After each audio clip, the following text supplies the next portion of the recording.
నమస్తే welcome to studio 4 news. Kadapa జిల్లా ఇడుపులపాయలో nomination పత్రాలను ఘాట్ వద్ద పెట్టి నివాళులర్పించిన ఏపీసీసీ చీఫ్ మరియు కడప ఎంపీ అభ్యర్థి వైఎస్ షర్మిలారెడ్డి మాట్లాడుతూ కడప ఎంపీ అభ్యర్థిగా ఇవాళ నామినేషన్ వేస్తున్నాం.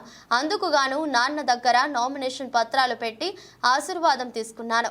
కడప ప్రజలు విఘ్నత కలిగిన వాళ్ళు, అన్ని అర్థం చేసుకోగలిగిన వాళ్ళు, అన్ని అర్థం అవుతున్న వాళ్ళు కాబట్టి కడప ప్రజలు మంచి తీర్పు ఇస్తారని ఆశిస్తున్నాను.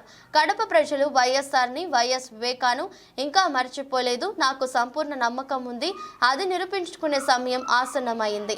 ఈ యుద్ధంలో నన్ను భారీ మెజారిటీతో గెలుస్తానని దృఢ నమ్మకం నాకు ఉంది అని చెప్పారు.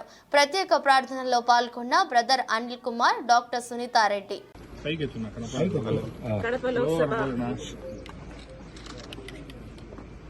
కడప లోక్సభ ఎన్నికల కోసం ఈరోజు నామినేషన్ పేపర్లు నాన్న దగ్గర పెట్టి ఆశీస్సులు తీసుకోవడం జరిగింది.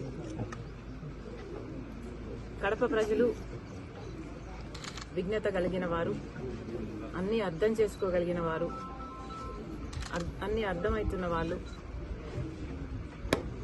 కడప ప్రజలు మంచి తీర్పునిస్తారని రాజశేఖర రెడ్డి బిడ్డకు పూర్తి నమ్మకం ఉంది. ఎందుకంటే కడప ప్రజలు, పులివెందుల ప్రజలు, కడప జిల్లా ప్రజలు రాజశేఖర రెడ్డి గారిని, వివేకానంద రెడ్డి గారిని మరిచిపోలేదు అన్న సంపూర్ణ నమ్మకం ఉంది.